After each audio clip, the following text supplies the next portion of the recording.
Last June, US inflation peaked at its highest level in 4 decades, with consumer prices climbing 9.1% from the year prior. Overnight, new data from the US showed inflation has eased to the lowest level in more than 2 years. CNN's Karen Kafer breaks down the numbers.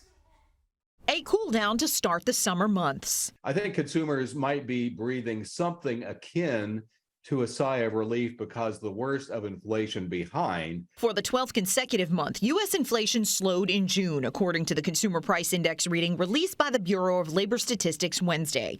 Overall, consumer prices increased 3% year over year, the government said, far from a peak of 9.1% last June, when prices climbed at their fastest annual rate since November 1981. So this isn't a much better place, but it's not yet to the promised land of where we want to be.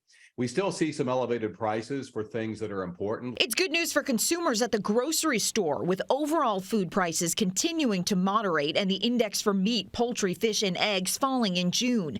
Energy prices fell. Gasoline prices are down 26% from last year. Airfares dropped too. But shelter costs remain stubbornly high, and the Bureau of Labor Statistics said that accounted for the bulk of the June increase.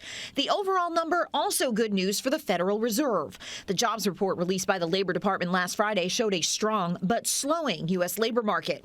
The Fed rolled out 10 consecutive rate hikes prior to last month's meeting in an effort to tame inflation. The central bank is expected to raise rates again at the end of the month. And the June reading is better than even some economists expected, but it remains above the Federal Reserve's target inflation rate of 2%.